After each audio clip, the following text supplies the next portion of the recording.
I am Robin Wisdom, and I am with the League of Women Voters. And tonight is also hosted by Umpqua Watersheds. Right on. Very good. We'd like to welcome you to a fascinating evening. And I can say that because I've heard Wayne Chevalier speak before at the Roseburg Library about a year ago. And I mean, I was profoundly moved. It was thought-provoking and amazing. So we're just really fortunate to have him here tonight. And so now you'll get to see what you think about his presentation. No pressure, Wayne. And thank you all for being here. Housekeeping note, the bathrooms are through that door. We have some hors d'oeuvres, maybe on the table, on the counter back here, that you're welcome to partake of. Just leave a little for someone else. And we're recording this event. And thanks to Little Mill Media and Garrett Drake.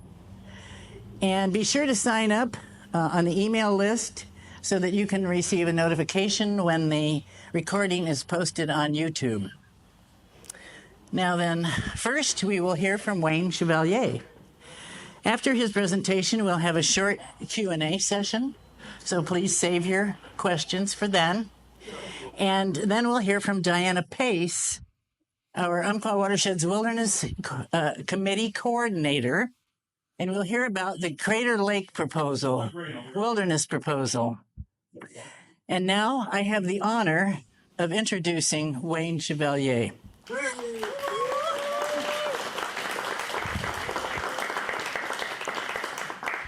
Wayne has a degree in neurobiology and has worked with dolphins in the Florida Keys for 5 years studying metacognition in marine mammals.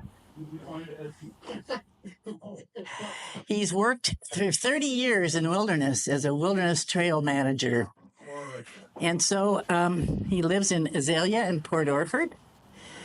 So please save your questions and help me welcome Mr. Chevalier. Welcome. I'm told I have 30 minutes to try and touch one of the deeper mysteries of the human condition. I'll do what I can. I do have to apologize. I feel like I snuck in. I don't drink and I don't vote, so sorry about that. Anyway, I guess we're here to learn something about the healing power of wilderness tonight. And maybe you're wondering what dolphins have to do with that. Had the fortune of experiencing some rather unique occupations, and they kind of slipped together in a way I never would have guessed, back in college and when you're trying to decide what to do with your life. I worked at the Dolphin Research Center in the 80s, and we were doing a lot of studies with dolphin intelligence, basically. We're probing the cognition of the dolphin, bottlenose dolphins specifically. And we're trying to basically build a Rosetta Stone, if you will, to try and figure out their language and therefore how their brains worked. And I have to tell you, it's quite remarkable. I could tell you stories you wouldn't believe about dolphin intelligence. But we can flip through slides just casually here. We did a lot of medical treatment of the dolphins, sometimes X-ray machines. And the dolphins in this facility were actually able to leave if they wanted to. But they rarely ever did. They did love to paint. Very creative spirits. At any rate, what do dolphins have to do with the healing power of wilderness? Well, as it turns out, this facility here originally was called Flipper Sea School. Back in the day, dolphins were kind of thought to just be fish. And it matured, of course, into a much better organization. The dolphins, some of the dolphins, almost all of them were captive born. The place was actually a facility to rehab dolphins from aquariums. Aquariums are a very difficult place for a dolphin to be. And this place would take them in when they stopped performing in the aquarium, which after 5 or 6 years old, they usually stop. It's not fun anymore. And they'd come here and rehab. The dolphins that would show up here, well, this is a pilot whale stranding, actually false killer whales.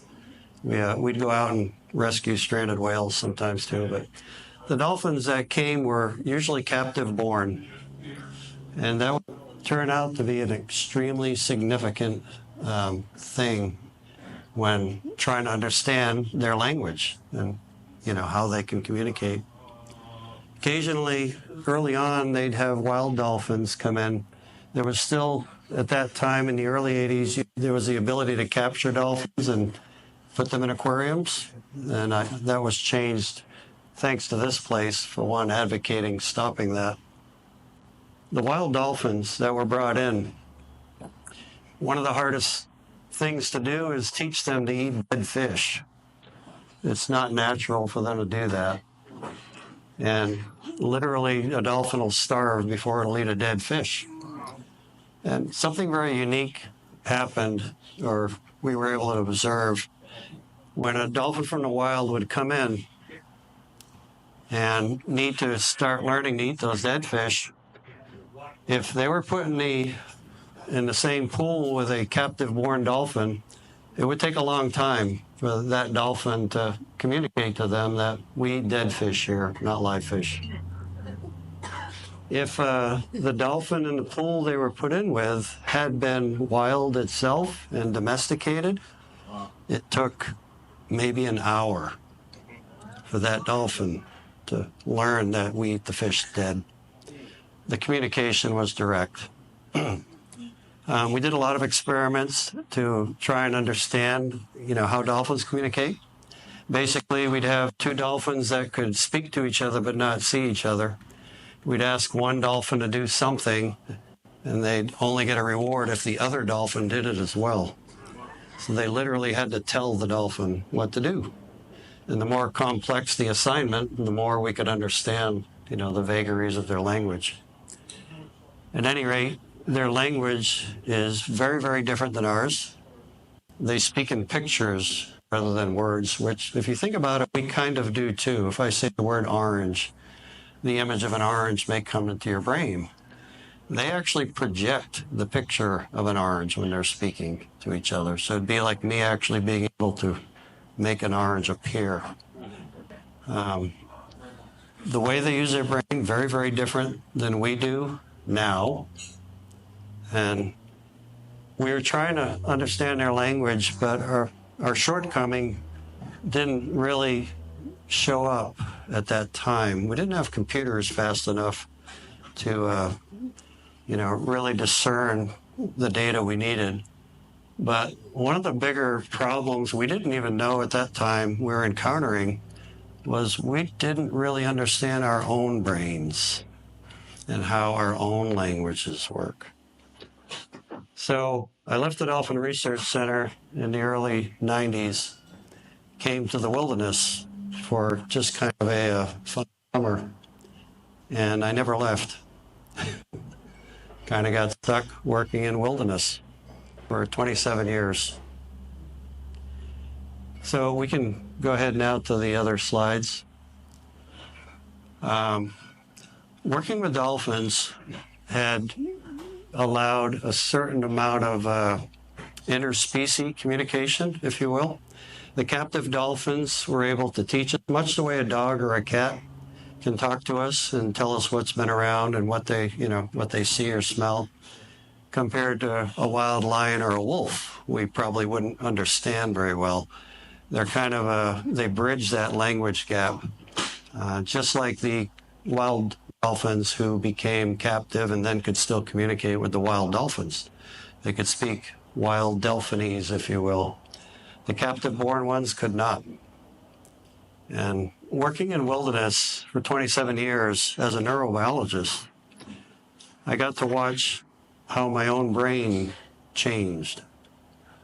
And it was pretty significant. I was very academic when I got to the wilderness. 8 years of college, a lot of degrees in the biology of behavior, essentially.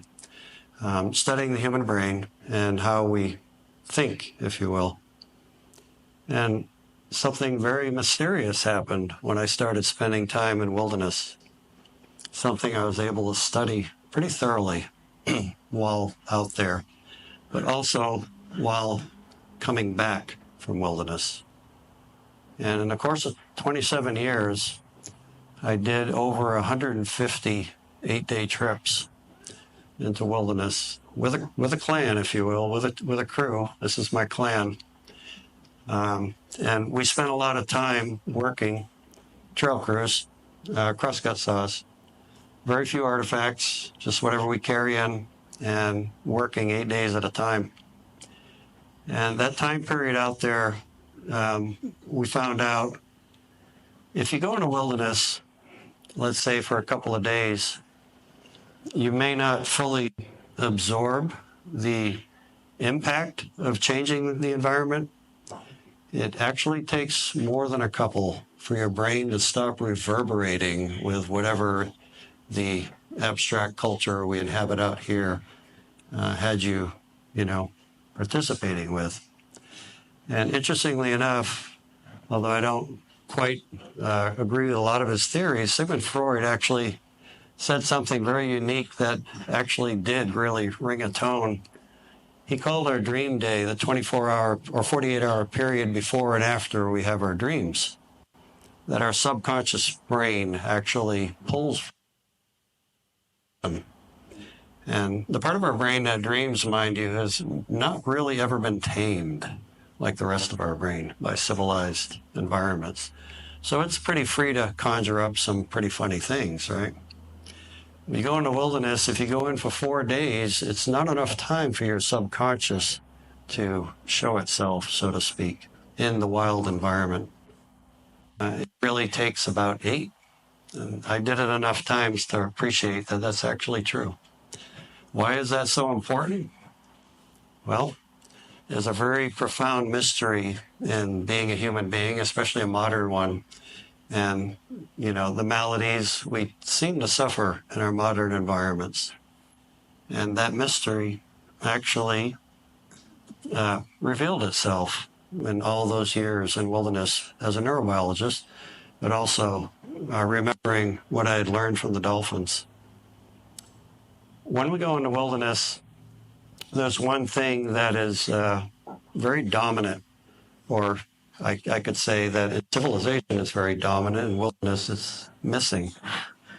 And if you go into a wilderness area with very limited number of artifacts, one of the things you may notice is there are no straight lines in wilderness. There are no right angles. There's no perfect circles, meaning there's no manufactured edges, so to speak. Wilderness as a location, as a piece of geography, is bereft of human artifacts, at least if it's managed correctly. Human artifacts, modern human artifacts especially, tend to be very geometrically accurate, if you will. And in studying the human brain, one of the things we understand is that thought itself, the way we experience it right now, this kind of yakking narrator in our heads that's grammatically correct, telling us what the universe is composed of, is extremely new. I mean, really new. You can go back a few thousand years, and people had an oral-based culture. They did not read and write. They did not have alphabetic thought, is what it's called, or abstract thought. We are infected with it to such a degree, we don't even know that there's another way to think, or not think, better way to put it. This way that we function now has to be built into us. It takes 12 plus years of intense, what we call education, right? We take a young child, young children are born in a Pleistocene. They expect to see nothing but wilderness around them. Family, animals, plants, water, sky, stone, not much else. Their DNA expects to see that. And right out of the gate, we take our children and we have to educate them. We have to tell them the environment is no longer composed of those elements. It has a lot of other things now. And in so doing, we are literally taking primal thought, primal people's thought, and migrating it in the brain. We're using other parts that weren't. The brain really is kind of a symphony. It's an organ that has, maybe 16 parts to it, effective parts. Every one of those parts is supposed to have its moment. It's supposed to get an even workout, if you will, in the environment it inhabits. And in modern environments, very recently, within the last hundreds of years, we've taken the brain and we've utilized a few parts, much more so, and pushed a lot of the other parts to the background. We're told those parts are distractions, and we're taught in school to ignore those parts. So the few parts that do well in our modern world get a lot of exercise. They're very strong. We reach for them every time we need to come up with a solution. And the other parts tend to lay a bit dormant. And if you pay attention to the world and the events going on overall, you might appreciate that those other parts are not taking this lightly. They're feeling a bit repressed, and the outlet of those parts is showing up in very perverse ways that the modern world has, I would say, little control over any longer. So what we're here tonight, I think, is we could go a long way into this topic, but very simply, our DNA was written in the Pleistocene, a period of several million years. And, it's 100,000 generations if you say generate roughly 20 years. That's years. I think most of human history, it was a little shorter than 20. 100,000 generations roughly of humanity. Well, 99,990 of those generations knew primarily stone, sky, water, trees, animals everywhere, plants, not much else. And the idea that we take this genetic organ, the brain is, very controlled by our DNA, and very suddenly put it in an environment that it was not built for, creates a few problems. Let's put it that way. And the problem primarily is that our brains are aching to live their genetic heritage, and we don't quite get that opportunity like we used to. Well, the wilderness is a place that allows the rest of our brain to wake up, if you will, and regain some of its strength, some of its power. And the main reason it does that is the lack of artifacts. It's that simple, really. When you're in an environment that only has the artifacts that our DNA forever knew, the whole brain wakes up. And we tend to feel that this, by the way, is a structure I had built at a hot spring. It's not wilderness, but if you notice, there's really no straight edges to it. Everything I build tends to be that way. Remove that manufactured edge, it's softer, and it actually makes your brain feel better. Older buildings do that for us compared to, modern offices. It's that simple. An environment tends to solicit the parts of the brain that get used. We kind of think it's the other way around. We like to assume free will and we're going to decide how we're going to feel. The power of our environment is very, very tremendous over our mood, our abilities, our thoughts. And again, this is something I learned, not just spending all that time in wilderness, but going in, coming out. And when I'd go in with my clan, it would be fully in, be in the wilderness, very little contact. And when I'd come out, I go into a government office.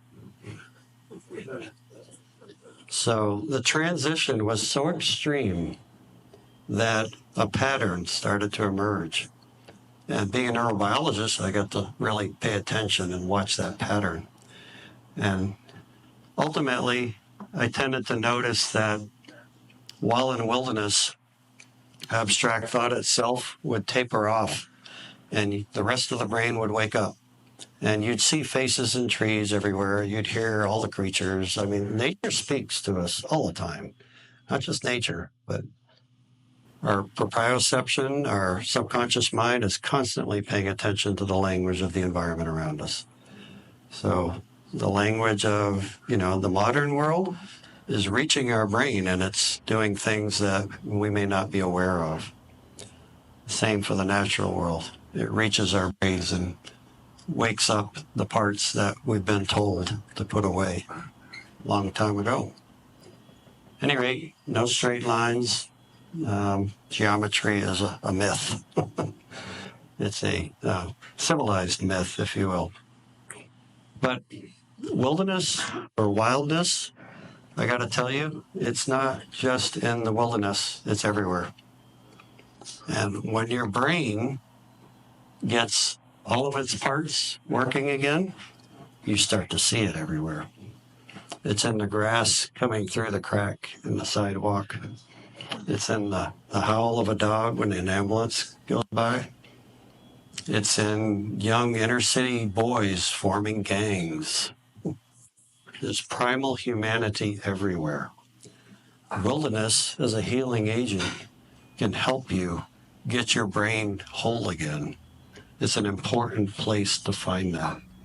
Once it starts to become whole again, you will see wildness everywhere you look. It's in the paint peeling off the sign in the new building. It's literally everywhere. It's in the elders who don't sleep well at night. Our DNA says you're supposed to be tending to fire and infants in the middle of the night. That's why elders don't sleep well. It's in men on a golf course looking for bird eggs because they can't hunt buffalo anymore. That's what older men did in a clan. It's the 6-year-old teaching the 4-year-old how to be grown up. It's not the parent's job. The 8-year-olds teach the 6-year-olds, the 10-year-olds, the 8-year-olds. There's supposed to be an ecology there, a clan ecology. And it's not just the physical environment, it's the social one. There are rituals, there are rules in a clan. Gossip, that's one of my favorite. What's the purpose of gossip? And why does it always tend to go towards the dominant matriarch? Well, the dominant matriarch is probably the one in the clan making the decision which child is going to be married to which child. It's pretty important to know which father actually made the babies. If you're in a clan of 80 to 100 people, inbreeding doesn't go well. Gossip is a tool just for that. We are full of these behaviors, aching to participate in our genuine human heritage. Once you recognize them, you see them everywhere. Everything we do is an attempt to try and get back to our Pleistocene world. The wilderness is a healing agent. I can't vouch for it enough. And again, it's not the end all. Wildness is everywhere. It's in this room. It's in the car part that broke in my car the other day. Wildness is simply the universe saying this manufactured order that conscious thought has placed upon the world is a fantasy. I like to call it a sandcastle because the tide always comes in. Mother Nature is not losing. That's an illusion of conscious thought itself, of separating from the natural world and believing you're an independent entity somehow. We are not. We are fully part of that natural world, and there's no escaping it. Most of our grief, most of our problems come from the illusion that we think we're separate. Go into wilderness, participate with it, especially with a clan and a purpose. It's nice to have a purpose. We hiked trails every day. We walked. We cut logs. We came back to the camp. We told the stories around the fire. That's all television is. Storytelling by flickering light. It's a twinkie compared to the real thing. If you want to find wilderness at home, go out on your front lawn, build a tiny fire ring, and start a fire. Your neighbors, without knowing why, will come gather around it. It's our oldest artifact, and it's a window directly back in time to the human soul. So I can't recommend that one enough. Fire is probably the fastest way to generate some kind of return to the human brain. This is one of our old packers, professional. Grandfather was a packer, great-grandfather was a packer. Amazing folks. World of difference between someone who knows horses and mules and someone who works with them for a living. There aren't many of them left. They're a dying breed. But wilderness is the only thing keeping them alive because we needed our gear packed in. So a lot of history in the behavior in wilderness. Anyway, I don't know how much time we have left. Like I said, this could go on. It's quite a topic. 5 minutes. We can open any questions. Anybody has any? When you're done. When I'm done? Oh, sure. Okay. I thought I only had 5 minutes for questions too. No. Oh, all right. Any rate, very often in the wilderness, other people would come into our clan. There was a gravity to it that was quite powerful. Get other folks from, all over who would come out and work with us. Built a lot of bridges out there. Most of these are in the Three Sisters Wilderness here in Oregon. Mount Washington, Three Sisters. That's where I spent most of my time. And it's quite amazing when you work a trail system for so long. You see the trails move. They literally do. They move about a bit. But you get to know the landscape in a way that's very powerful. Every rock, every tree, everything. And it becomes part of your psyche that's very, very powerful. In the off season, in the winters, when it was all snowed in, I'd have just tremendous cravings for this obscure one little spot somewhere that had no other meaning other than my subconscious would bring it forward. The subconscious mind is incredibly powerful. Our modern conscious abilities tend to suppress it. It doesn't quite get its day in the sun like it once did, or we don't listen to it as much. But the three parts of the brain we're using a lot right now, they're very dominant and they have a lot of power, but they lose that power in wilderness. The other parts tend to become important. And again, I can't stress enough being with somewhat of a purpose, volunteering, if you will, do trail work, but also being with a clan. That's a big part of it. The social environment is as important as the physical one to our brains. It's extremely important that you include that. We can go to questions. I mean, this story could go on forever, but yeah. I just have a question. In 2014, my family moved here, and I have my nephew as a child, and we were extremely excited about outdoor school. And my nephew went on outdoor school. Are you familiar with outdoor school? Is that a generic term, or is that a specific school here?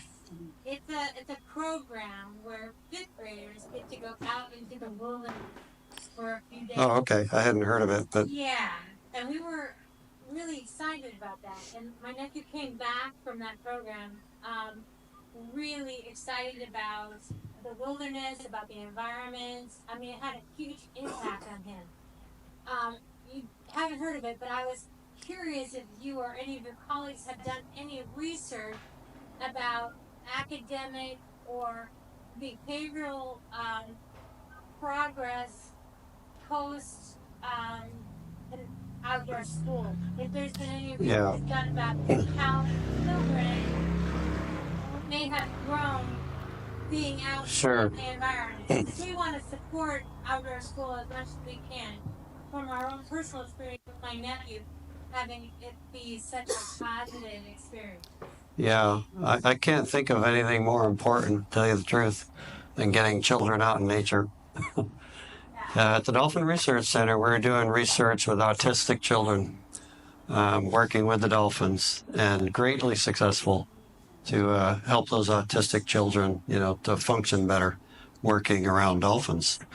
What I can tell you my own experience in the wilderness, I worked with Northwest Youth Corps and a lot of youth crews over the years. And some of these kids still write me almost 30 years later, talking about their experiences out there and how important they were. And, the youth crews, when they get out there, the young kids especially, it's amazing to watch.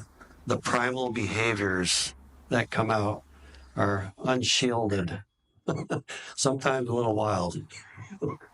I had a Northwest Youth Corps crew once get in a big brawl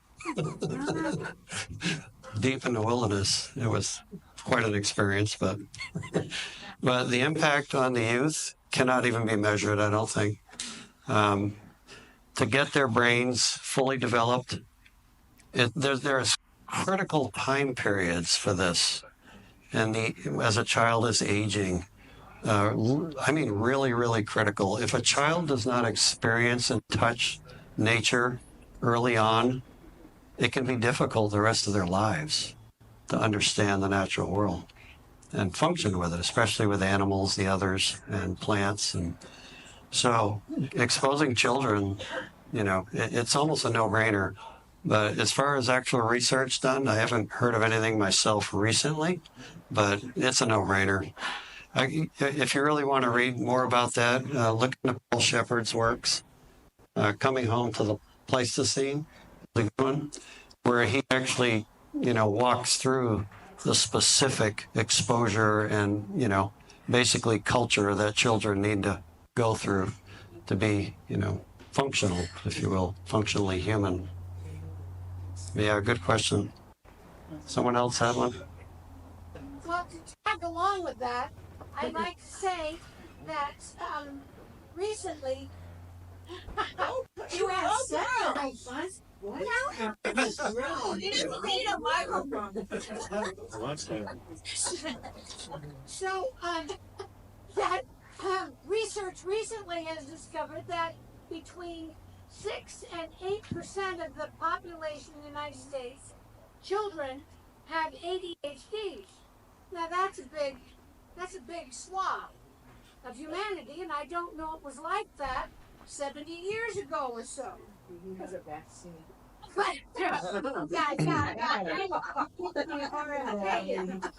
I am going to say that with those children who have ADHD, their hands and their bodies are so connected to their brain that they need to be moving and manipulating the things in their environment. And they would, instead of taking Ritalin or some other kind of speed, they could be out in the wilderness. That's right. Absolutely. Yeah. Did you suggest a book to me to read that was about kids and their lack of wilderness? Possibly. I have a lot of references I can give folks later. Am I out of time? Oh, sorry. Okay, we need to thank Wayne right now.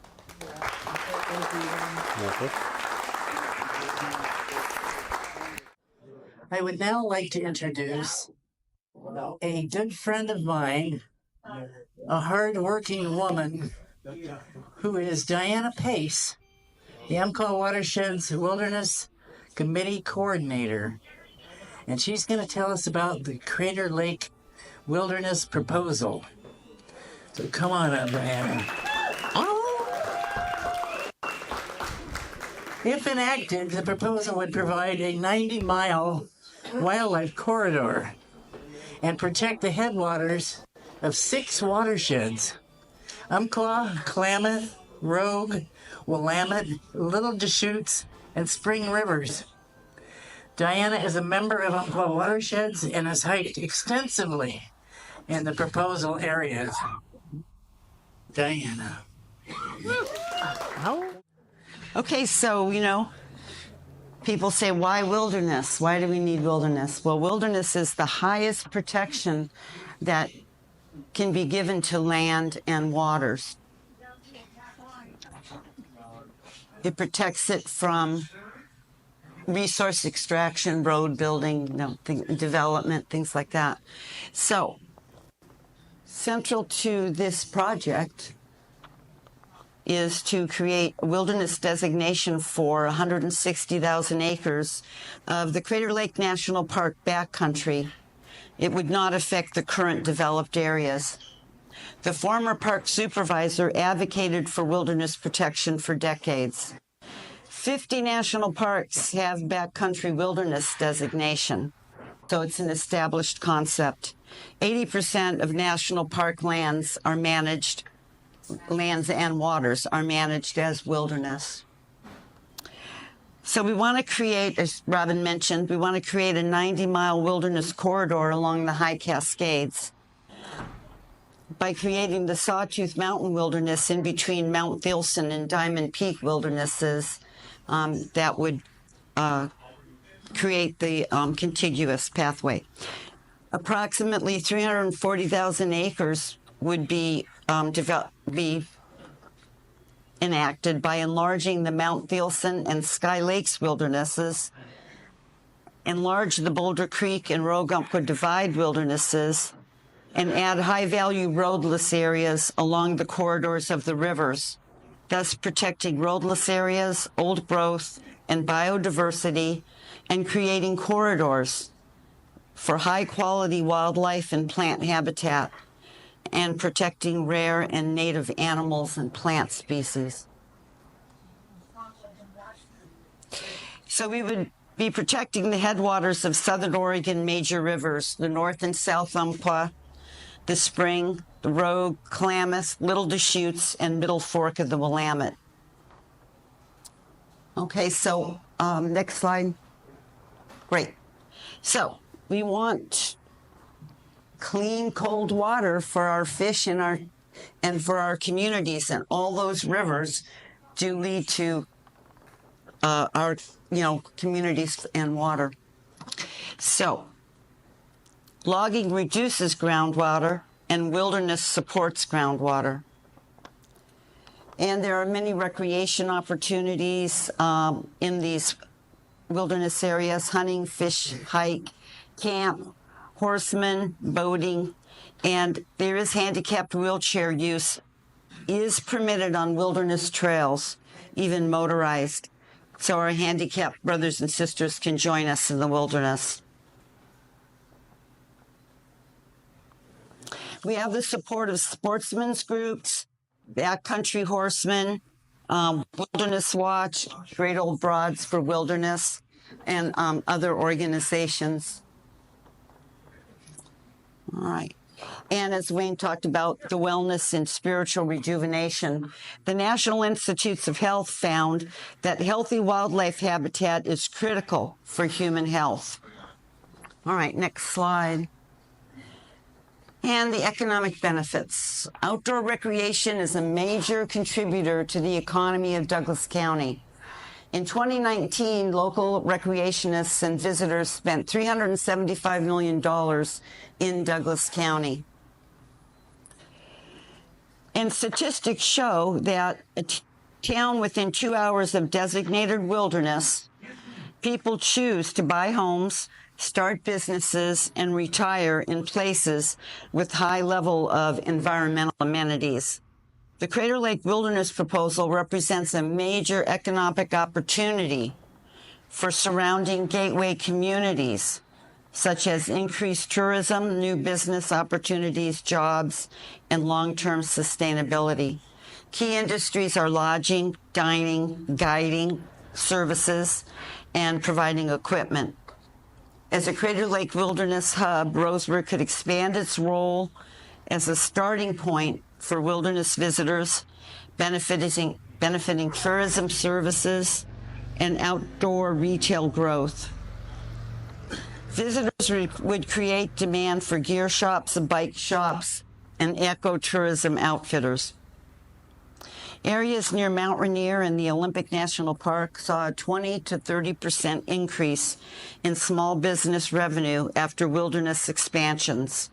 The greater Yellowstone region saw agritourism revenue grow 40%, supporting farmers and ranchers. And the Blackfeet Nation in Montana developed a cultural tourism sector near Glacier National Park, generating over $2 million in annual revenue. Quality outdoor access would make Roseburg attractive as a relocation area to remote working professionals, entrepreneurs, and retirees, such as Moab, Utah, and Jackson, Wyoming, have leveraged.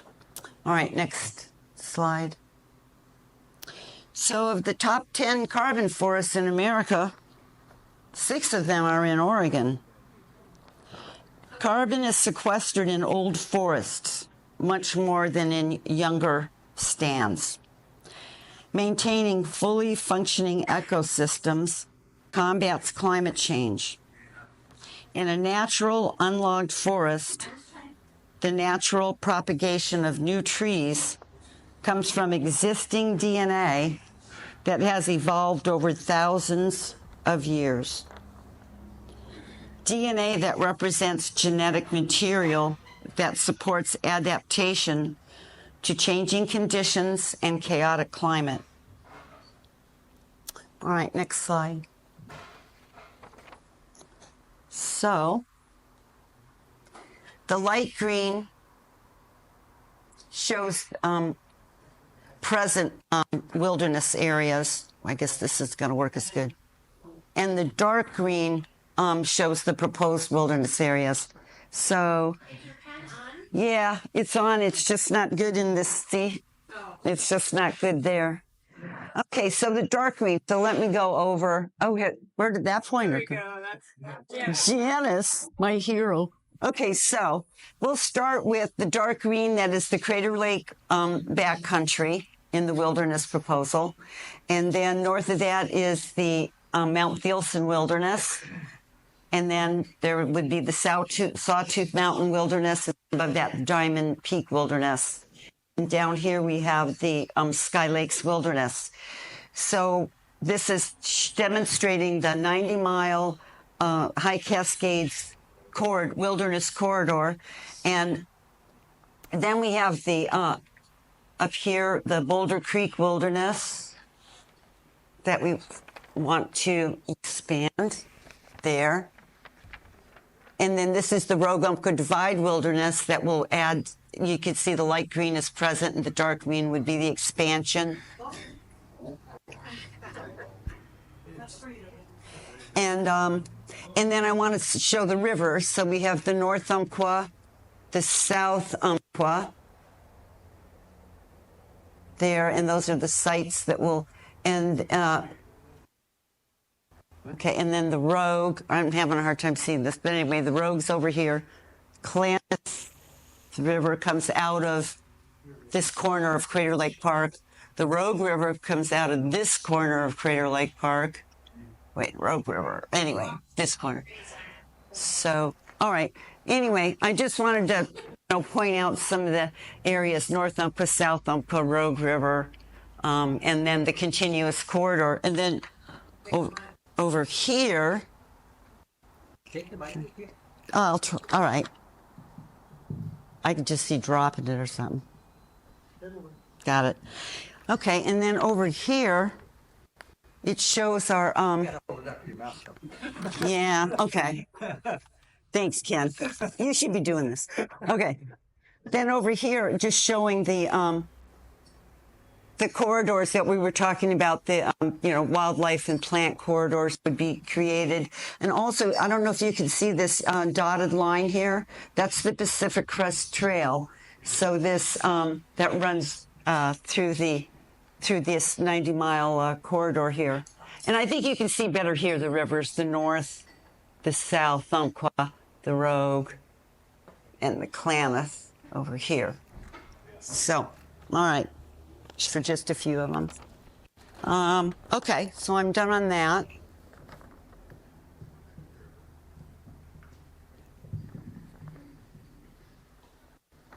Okay.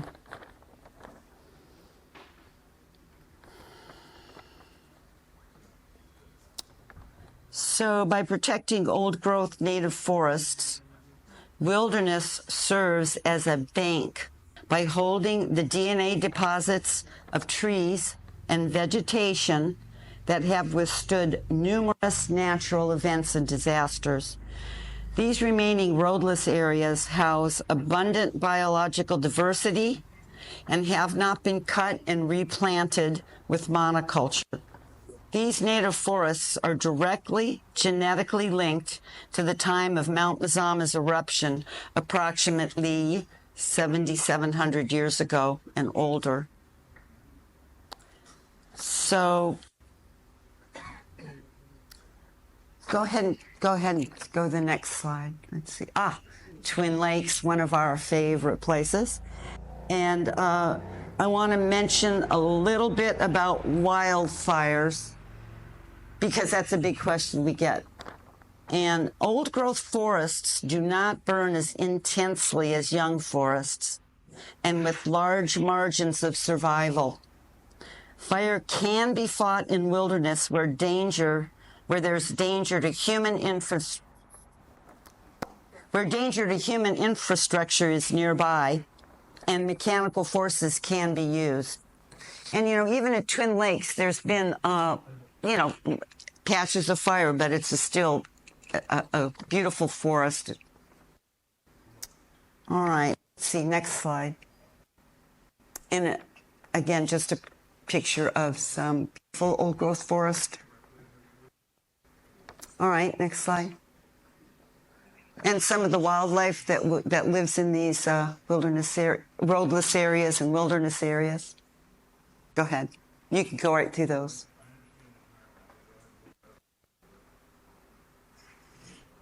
Go ahead. All right. Yeah, go on. Another one. This is cute. I actually don't even know where this is. I didn't take this picture, but it's nice. Go ahead, Janice.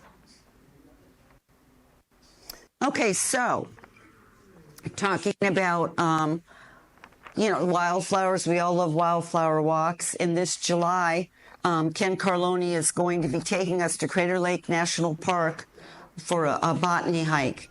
So we're really looking forward to that. And I've got all the hike information on the table back there, like the hike schedule and how to sign up and everything for that. And, all right, let's go next slide. So one of the other things, mentioning that some of these species that we would be protecting with wilderness designation are already rare, whether they be plants or animals, are already rare and perhaps threatened.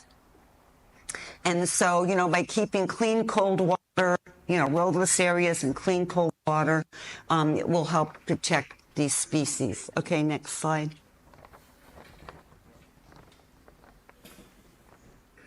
Go ahead, Janice.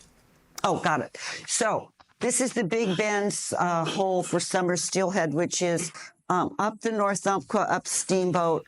You may have heard of it, but it's a very, very beautiful, very important place. These fish are thriving in this clean, cold water that comes out of the mountains that they very much need. Next slide. And that water comes out of Big Bend Creek, flowing from the Bulldog Rock backcountry. And go ahead, next slide. And this is Bulldog Rock and Lost Prairie Rock and Bullpup Lake, and this is also in the wilderness proposal.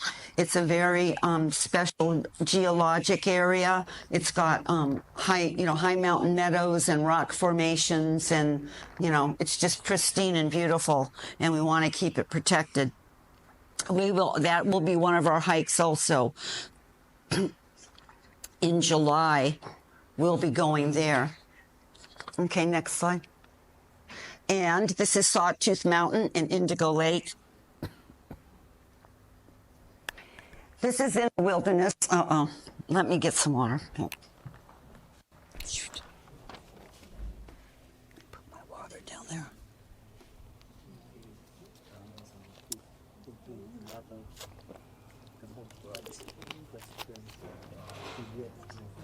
Okay.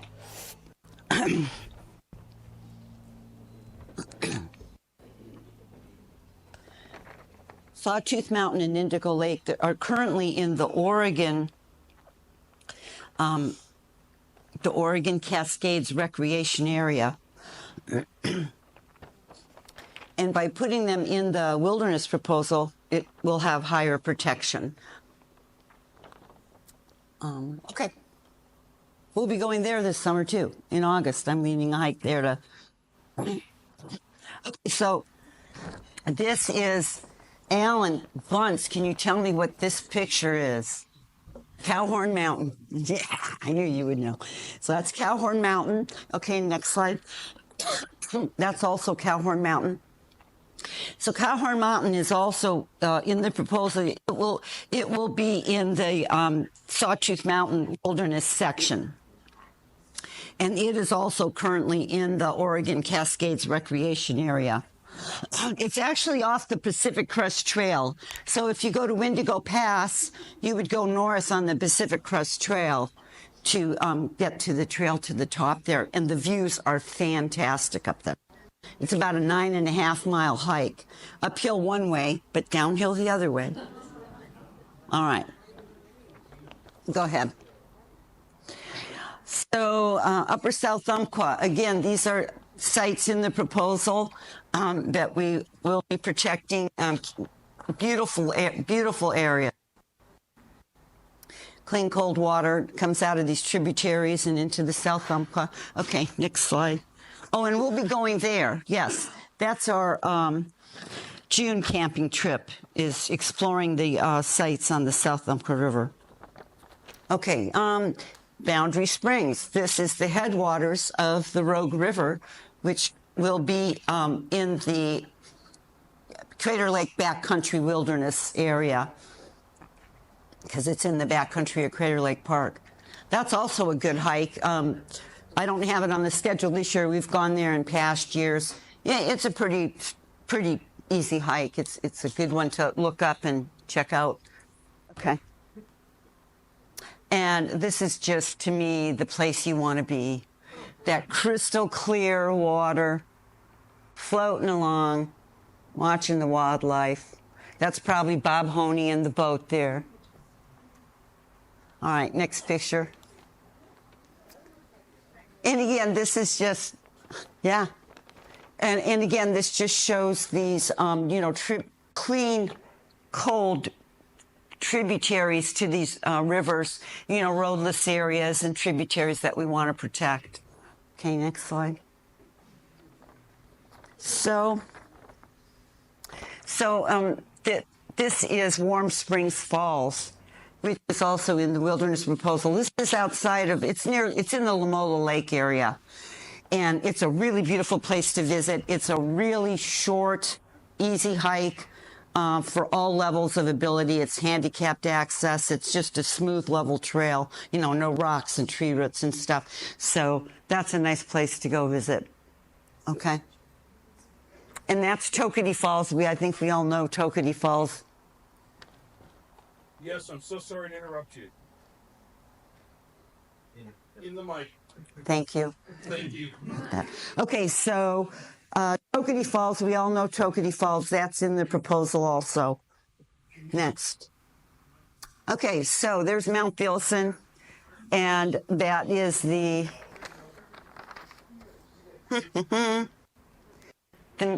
Nah, it's not going to show up there. The Mount Filson Wilderness and the Pacific Crest Trail running along there. And of course, this is Diamond Lake. Diamond Lake is not in the wilderness proposal because of all the development around the lake and private residences and business and stuff. So what we're contemplating is promoting that as a national recreation area. It is in the Oregon Cascades Recreation Area. But again, making it a national recreation area would give it higher protection than the Oregon Recreation Area. Okay? So, let me just say this. We promote responsible recreation, preservation, and use of the land. We encourage local businesses and groups to endorse the benefits of the conservation of these areas. We do this by leading hikes. We have youth engagement. Umpqua Watersheds has the youth camp out at Twin Lakes every year. We ask people to write letters to the editor or contact elected leaders. Like I have postcards pre-made up that you could sign and I'll mail them. Or you can, a phone call, leaving a message at the congressional people's offices is a good thing to do. Come to our wilderness meetings. We meet on the last Wednesday of the month at 6 p.m. Everybody's welcome. And, lest I forget, thank you, Wilderness Committee. Raise your hands. Yeah.